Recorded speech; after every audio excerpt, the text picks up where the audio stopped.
January 1945. Somewhere in the vast, cold deserts of the American Southwest, dawn creeps slowly across barbed wire and sand.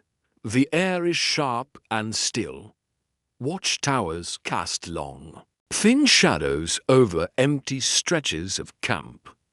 Inside the wooden barracks, German women lie awake on narrow bunks, breathing quietly, alert to every sound. Some are barely out of their teens. Others carry the wear of years spent in hospitals, offices, and signal stations across a collapsing Reich. Outside, steam rises from large tin kettles. The faint aroma of real coffee drifts through the cold morning air. Guards step aside without shouting, passing cups to hesitant hands. Confusion flickers in their eyes. This is not the cruelty they expected, not the humiliation, not the chaos they had been taught to fear.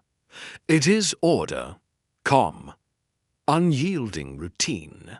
And as they lift the warm cups, the certainty of who they were, who the enemy was, and what victory looked like quietly fractured, shattered not by force, but by something as simple as coffee. By early 1945, the Axis powers were crumbling. Germany, once a machine of disciplined efficiency, faced collapsing fronts on both east and west. Cities lay in ruins from relentless Allied bombing campaigns. Communications were fragmented, supply lines broken. Every day brought news of retreat, surrender, and loss. The Reich's carefully constructed illusions of control were dissolving, leaving fear, exhaustion, and uncertainty in their place. Women, long relegated to auxiliary roles, nurses, clerks, radio operators, found themselves swept into the consequences of total defeat. Some had served willingly, others followed orders without question. Now, transported across the Atlantic under guarded supervision, they arrived in a land both alien and structured, where the rules were clear but unyielding. There were no sirens, no shouting, no humiliation. Roll calls were quiet. Meals arrived on time. Medical checks were conducted methodically. The camp functioned with the precision of a clock, yet without malice. The psychological weight of this environment was profound. These women, trained to obey and to believe in the moral and cultural superiority of their nation, confronted a reality that contradicted everything they had been taught. Captivity, once imagined as violent and chaotic, was orderly and calm. The guards were neither cruel nor mocking. Their authority was administrative, firm yet impersonal. Every routine, from the distribution of blankets to the serving of meals, reinforced a strange and disorienting consistency. In these controlled circumstances, the women had space to reflect. Their prior understanding of power, obedience, and the nature of the enemy was destabilized. They drank coffee at dawn, not as a reward, but as a symbol of normalcy, a quiet assertion that life could continue without chaos or cruelty. Even behind wire, the human angle of the camp revealed a subtle but profound shift in perception. Young German women, once confident in their place within the Reich, now confronted the quiet competence of their captors. Every orderly routine, every fair correction, every hot meal challenged the internal narratives they had carried for years. Fear and expectation were replaced by reflection. Faces showed tension, curiosity, and cautious understanding, the coffee ritual became more than sustenance. It was a daily confrontation with normalcy and ethical restraint. From a tactical perspective, the camp's structure mirrored military efficiency rather than cruelty. Barbed wire, watchtowers, and strict schedules ensured security. Yet discipline was applied predictably and professionally. Guards adhered to procedures, mitigating chaos and violence. This operational approach minimized risk while maintaining authority, creating an environment where prisoners could begin processing defeat without additional trauma.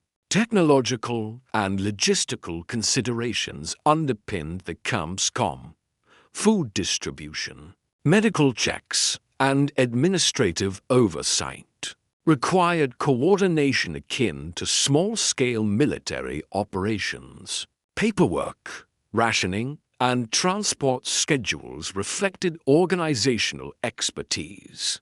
The infrastructure demonstrated how order and resource management could sustain life even in captivity, contrasting starkly with the collapsing supply lines the women had known in Europe. Leadership within the camp emphasized measured authority and consistent presence. Officers understood the psychological impact of predictability, routine, and fairness. Their restraint offered a moral framework that silently educated the prisoners. Humane control was possible, and discipline could coexist with dignity. The moral dimension of captivity became increasingly apparent as weeks passed. Prisoners observed that authority did not need to be enforced through fear or humiliation. Decisions were guided by rules and procedure, not anger or vengeance. The simple act of receiving hot coffee each morning symbolized consistency, care, and acknowledgement of basic human needs over time. This quiet moral structure reshaped the prisoners' understanding of power, authority, and defeat. They realized that discipline and empathy were not mutually exclusive, and that ethical treatment could coexist with confinement. From the enemy perspective, the camp represented a striking contrast to the chaos of a collapsing Germany. These women had been trained to expect cruelty from captors, yet here, structure and routine replaced arbitrary punishment. The psychological dissonance forced introspection. Memories of battlefield orders, harsh superiors, and wartime propaganda were weighed against this new reality, leading many to question previously unquestioned beliefs about obedience, honor, and loyalty. The leadership angle reinforced the human lesson. Officers and guards were selected, not only for competence, but for their ability to manage risk while maintaining ethical standards. Calm communication, measured enforcement, and attentiveness to welfare created a controlled environment that simultaneously preserved authority and fostered reflection.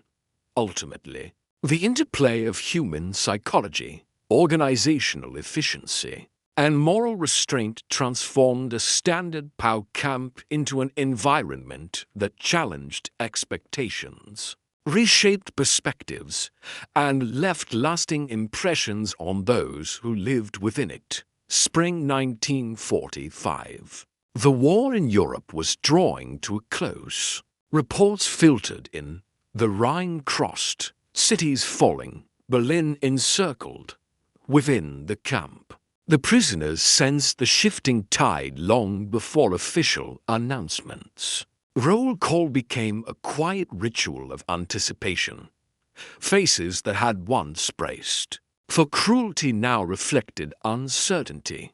Guards moved with the same calm precision, their routines unchanged. Then came the morning that crystallized the contrast between expectation and reality. Coffee was served steaming and strong, as usual. For many, it had become a simpler daily affirmation that life could continue without chaos or violence. But this morning, the significance deepened. Germany's defeat was undeniable. Yet there was no shouting, no sudden punishments, no displays of triumph, just measured procedures, clear instructions, and a world quietly reasserting itself. The prisoners understood. Defeat did not require spectacle. Their captors had maintained order without cruelty. In the simple ritual of hot coffee, the culmination of months of human restraint, they confronted the truth of their situation. By late morning, the camp felt almost surreal.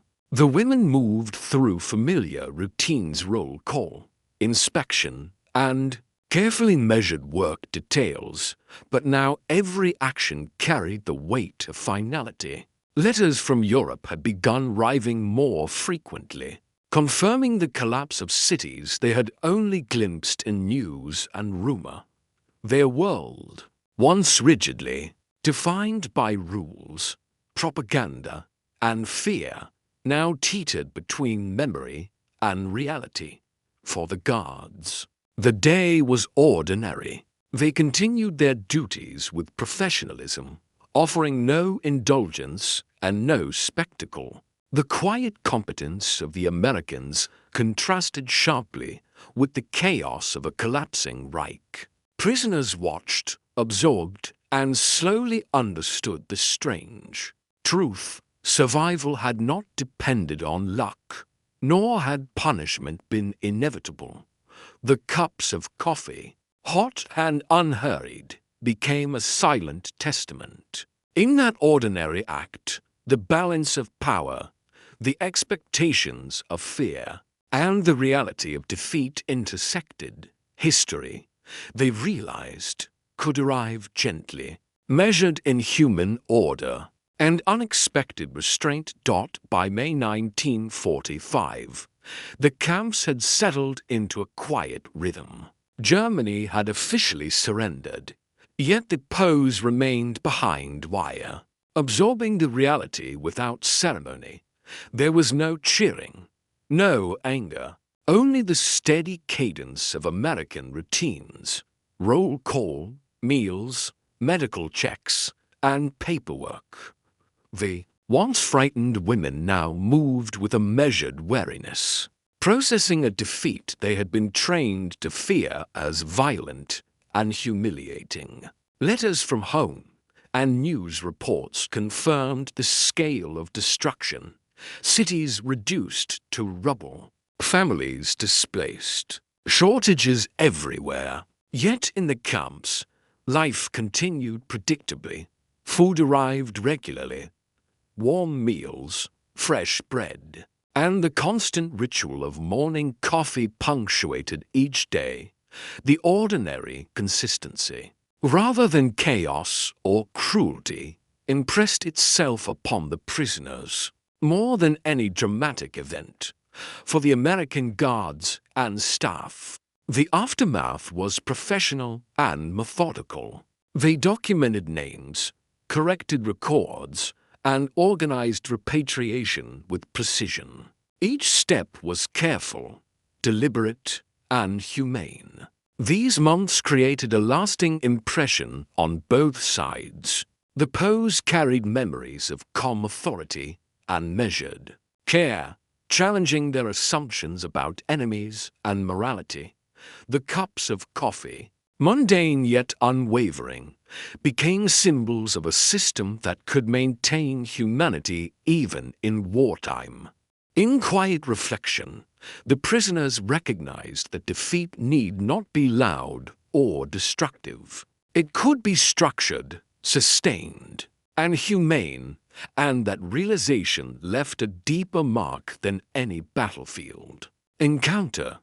The story of these camps challenges conventional narratives of war. Victory is often measured in destruction, territory gained, or enemy losses.